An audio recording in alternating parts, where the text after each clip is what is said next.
Pagi ini pemirsa, Presiden Joko Widodo menyambut kehadiran pemimpin Vatikan Paus Fransiskus di Istana Negara. Pertemuan Paus dengan Joko Widodo berlangsung hangat karena ini menjadi kunjungan yang sangat bersejarah setelah 35 tahun dinanti oleh masyarakat Indonesia.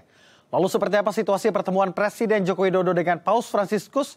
Kita akan mendengarkan laporan yang akan disampaikan oleh Vince Romintang dan juru kamera Haryadi Jamal dari Istana Negara Jakarta. Silakan Vince dengan laporan Anda. Iya, Akbar dan juga pemirsa tadi penyambutan Paus Fransiskus di Istana Negara berlangsung 9.30, berjalan dengan lancar dan dilakukan secara seremonial penyambutan tamu kehormatan negara. Itu dilakukan karena kita tahu bahwa pemimpin negara atau Paus Fransiskus tidak hanya menjabat sebagai pemimpin gereja Katolik seluruh dunia, tetapi juga menjadi penjabat juga menjadi pemimpin negara kota Vatikan.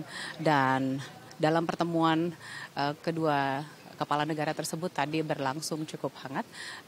Ini menandakan bahwa atau memaknai bahwa hubungan Vatikan dengan Indonesia cukup baik karena sejak kita tahu bahwa sejak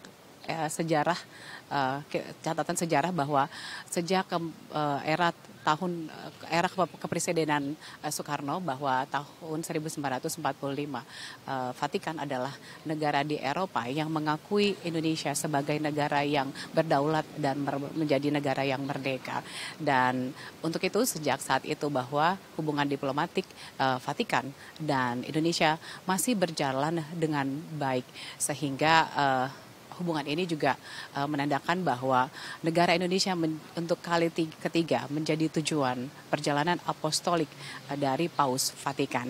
Dan dalam pertemuan kedua kepala negara tersebut, Presiden Joko Widodo juga menyampaikan dalam kata sambutannya bahwa lawatan Paus ke Indonesia membawa semangat untuk terus merayakan perbedaan dan menjadi simbol untuk terus menyuarakan perdamaian di tengah situasi konflik yang dialami oleh beberapa negara di dunia. Dan yang menarik juga tadi Paus Fransiskus dalam sambutannya menyatakan bahwa ia mengetahui bahwa pembukaan Undang-Undang Dasar Negara 1945 menyebutkan ada ketuhanan dan keadilan sosial yang juga menyatakan bahwa ini menjadi penanda bahwa akar nilai-nilai kepancasilaan atau nilai-nilai toleransi di Indonesia telah ada sejak pertama kali negara ini didirikan dan terus berjalan sampai saat ini.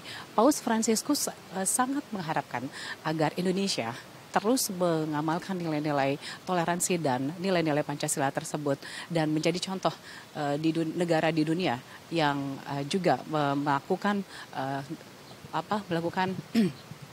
melakukan langkah-langkah strategis, yaitu penyelesaian dialog dan pengambilan tata cara demokrasi untuk menyelesaikan persoalan-persoalan dan masalah sosial yang ada di negara Indonesia.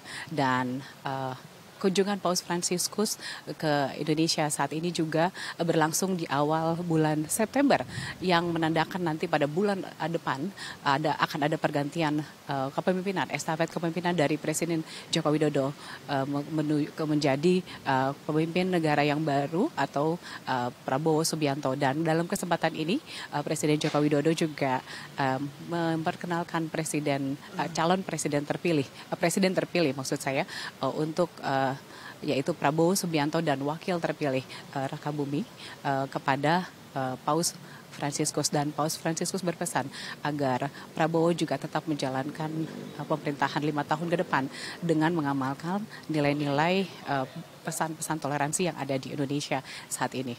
Demikian, Akbar.